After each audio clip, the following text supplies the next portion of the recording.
Hi, I'm Jeff Ranke, Editorial Director of Manufacturing.net and Manufacturing Business Technology. Welcome to Security Breach. The numbers continue to roll in and they're not getting better yet. Ransomware attack payouts continue to grow, with the average topping out at $4.5 million in 2022. Similarly, malware attacks continue to escalate, and response times, due to smarter phishing schemes and harder to detect dormant infiltrations, are taking companies more than 9 months to detect and another 3 months to contain. This is resulting in lost data with immeasurable value, losses of business opportunities worth over $1.5 million, and additional costs associated with controlling the data breach, reaching upwards of $5 million per attack. These are all stats sourced from IBM's recent data breach cost report.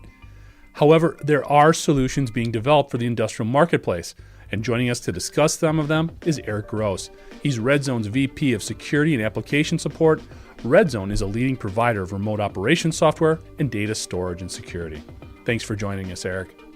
You have kind of an interesting role, and then the fact that you sort of serve two masters a little bit, both internally there at RedZone, as well as externally in working with RedZone's customers.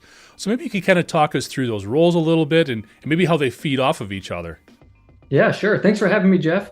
So securing cloud environments and securing manufacturing facilities, it is slightly different. The threats against RedZone are just a little different from the threats our customers see.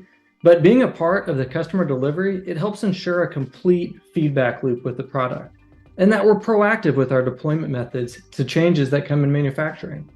There is a dangerous gap between us, though, where either party could assume that the other is responsible. And a lot of manufacturers have identified this as like an IT/OT gap, but not necessarily where do their vendors live between this space.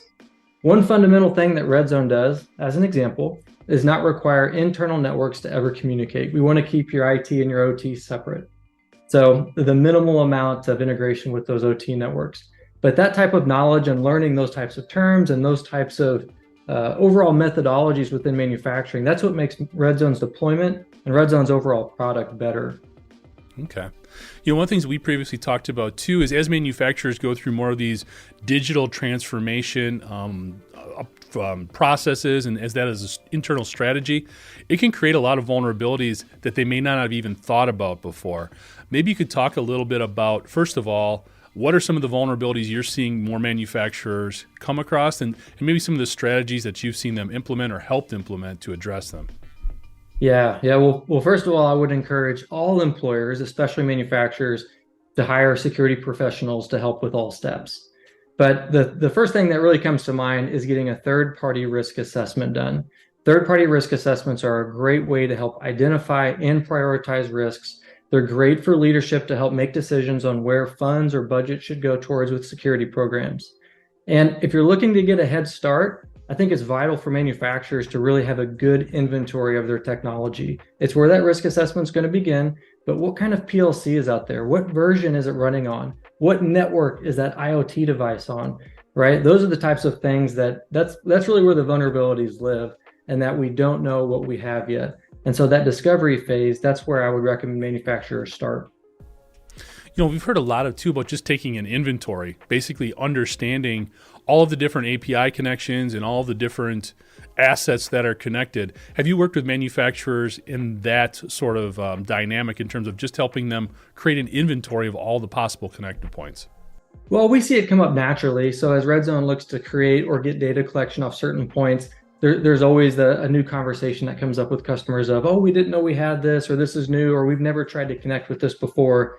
So I would say it comes up naturally, not necessarily in the nature of security, but it does in the terms of now we're starting to get things cataloged. We're starting to learn what IP addresses we have, versions, what's communicating with what. And so it can be an entry point, even though it may not come with that intention early on.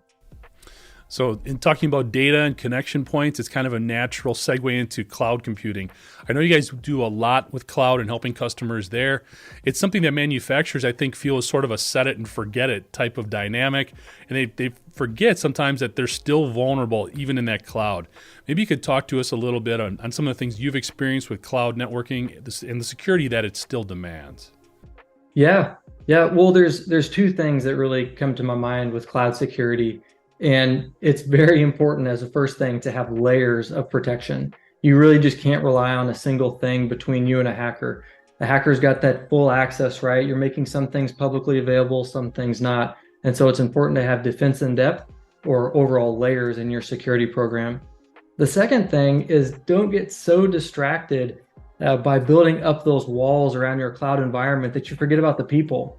The people are always going to be the first mechanism, the first area of defense, and you can't forget about them along the way. So having a good awareness program, training, knowing everybody what they're defending, or telling everybody what they're defending, all of those things come into great importance with cloud computing. And interestingly enough, we are starting to see manufacturers include or move up some of their infrastructure into cloud environments. And that's a trend that's really started over the last year or so. That's not something we've seen a lot of in the past. But manufacturing is going to start needing to consider cloud to cloud communication and really making sure that they've got a holistic defense system set up around migrating from on-prem solutions to cloud solutions. Interesting. It's kind of, I guess before I get into that follow-up question, just want to talk a little bit more about some of these different types of attacks too. Are there any that you're really seeing out there that have escalated recently, whether it be the tactics that they're taking or even some of these new groups that seem to always be popping up? Yeah, well, the new technique is still the old technique. It's phishing. Yeah. But what's different in today's world is the amount of effort that a hacker will put into a spear phishing attempt on a single individual, and the amount of recon that they'll do once they have access to compromise additional assets. You always have to remember what you make available publicly can be used against you. A new job promotion on LinkedIn, maybe when you're traveling to another manufacturing site or a customer, and especially the technology that you use inside of your plant. That's all great pretext for a phishing attempt or a hacker against you. And the one thing that also stands out in today's world is hackers, they much more prefer to log in as opposed to break in. And so they're going to try to get access and get your credentials in any way possible. So in short, the new technique is still the old technique, but there's just some new tricks and they're taking advantage of new technology along the way. Well, one of the things that you had mentioned in working with employees to understand all the things that are going on there is sort of the term practicing chaos, which I thought was kind of interesting. Maybe you could explain that a little bit more and what that means as a potential strategy for the industrial sector. Oh, yeah. This is certainly one of my overall favorite strategies to help create our culture. And one of the reasons is that security moves so fast. And our ability to be able to react and to change is just as important as our ability to implement security controls. And so we do things at Red Zone to really test our immunity, or think of it as our ability to really stay anti-fragile. Our bug bounty program, for example, a great example. It's got thousands of ethical hackers that are constantly trying to hack the Red Zone application, and they're providing feedback directly to our engineers. And that creates a mindset and a culture with our development program that when we release something, there's already thousands of ethical hackers trying to come at it, and it's random and it's chaotic. Just a couple of weeks ago, we had a bug bounty that we awarded to a security researcher, and it actually it went to the custodian of the hacker because we were told that he or she was only 13 or 14 years old. And I think that's just a great example of what you think about with what's out there on the other side is just it's random and we don't know. We also practice other internal red team activities that include everything from offboarding and then re-onboarding employees quickly with their manager's approval, of course. And that really tests our access systems. We do things like phishing workshops to see if, one team can help hack or phish another department. But overall, these all have the same end game in mind. And that's, we want to maintain a paranoid, but a very fun culture that really gets universal participation and everyone included with security. Looking at things from your internal role there in terms of ensuring Red Zone cyber defenses, I would think working for a software company, keeping employees educated and sort of paying attention to a lot of things that you might do, whether it's double factor authentication or zero trust, it's probably received a little bit more readily than maybe in a manufacturing enterprise. What advice could you offer to some of our watchers and listeners in terms of how do you keep employees engaged in a lot of those best practices and not get them to just look at them as it's kind of a pain to continually do this? Yeah, you have to gamify your awareness program. You have to make it the carrot, not the stick. And what we do at Red Zone could easily be applied at any industry, manufacturing or otherwise, where you reward your employees for spotting phishing attempts, you reward your employees for creating an awareness. Because really what we're doing as security professionals is we're teaching a skill. We're upskilling people and teaching them how to spot things, how to not be tricked, how to protect their systems. Those are skills that people don't necessarily come to work with every day. And so that's our job to train them, and gamifying that, making it fun. Even if it's something as small as gift cards or t-shirts or maybe even vacations or trips, those are things that employees pay attention to and want to be a part of. And that's what I would recommend for all industries, not just manufacturing. Okay. I want to circle back to something else you said early on, sort of about a little bit of division between the IT and the OT data sets, because right now in manufacturing, in a lot of instances, we're trying to break down those silos, so to speak, and get those two entities talking to each other. So maybe you could go into a little bit more detail in terms of the strategy and sort of separating those two. I'm sure you still want them to talk to each other though, right? We do. And there are good strategies out there. We look at the Purdue model or ISA 95 and look at where we're going through different levels, right? Where we have a lower level with our devices, and then that crawls up into cloud environments. And we want to make sure that the traffic and the networks and everything are segmented in between and funneled up correctly. So it's a sense of zero trust in a manufacturing environment, but we have to start thinking about drawing that zero trust from a networking standpoint and not just a big perimeter around the facility, which is what it's traditionally been. No, that makes a lot of sense. I think one of the challenges with manufacturers is they strive to get more and more of this enterprise data visible and more widely spread. That becomes a challenge then in almost opening it up too much or becoming too open with that data. Have you seen or experienced kind of a similar situation, or maybe offered some fixes in those types of situations? Absolutely. And it's important that for us as a cloud vendor that we fit the customer's ecosystem well. I mean, we have to play very nicely with other software and other systems. And Red Zone is constantly looking at new ways to present secure methods for our customers to access their data. One fun recent example has been our inclusion of using Snowflake. Snowflake allows other Snowflake customers to have a data share and communicate as kind of a tight channel instead of publicly making that data available. And so there are new creative technology solutions to help with data warehousing, extracting, transforming data, because that is today's world, right? We need to connect ERP systems and CMMS systems and Red Zone, and everything's got to come together to paint the picture for manufacturers. Absolutely. You've talked a lot about some of the things that Red Zone is doing, which is, it's kind of nice to hear because we hear so much of the bad stuff and some of the challenges that are going on right now in the industrial sector. Are there other things that you'd like to talk about that Red Zone is working to do to help solve some of these challenges and problems? Yeah, one of the things that becomes very difficult as a software like Red Zone is implemented is creating a digital identity for the workers on the front line. That's not something that has existed in the past, and it's something that we need to have now. So I think educating our customers on let's start getting that digital identity, let's start a single sign-on process for frontline workers. That's something that not just from a technology standpoint we support, but also from a more coaching and getting the IT teams involved and identity teams to get more of the company involved with their single sign-on and identity practices. But have you worked with any customers in response to a cyber attack? I mean, if you could just share any of those types of best practices, I guess. Yeah, sure. We have. And we're actually working on one right now, believe it or not. One thing that happens all the time is we'll see a customer's email account compromised. And what the attacker is going to do in this situation is get a list of all the contacts in their mailbox and then just email everybody with a phishing attempt to try and really widen their attack surface area. And so we see that. And the first thing we're going to do is try and block the customer's domain so that we protect ourselves. But we do actively reach out to our customers to notify them and let them know something's happened. We want to make sure you're aware that this account's compromised. We wouldn't anticipate this type of email or this type of message from one of our customers. And we hope that encourages other industries or other manufacturers to really do the same. We want everybody to communicate those types of things from one security department to another. I think another thing is, we do have customers that notify us when they have a ransomware event or they have a significant incident going on, and they want to know, is our data within Red Zone protected? Because a lot of these events live on premise or inside of the customer infrastructure. And we do confirm with them, here are the things that you should look at, but yes, you are safe. So look at, email exchange or anything that you might have that lives locally, but know that in a cloud environment, when you have, an infrastructure locally that's compromised, you're in a safe position.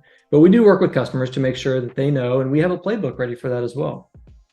You brought up an interesting point there. I'd like to get your personal thoughts on that element of transparency and sharing more information, because in so many instances, and it's understandable, a company gets hit and they want to keep it behind closed doors. They don't want to share a lot of information.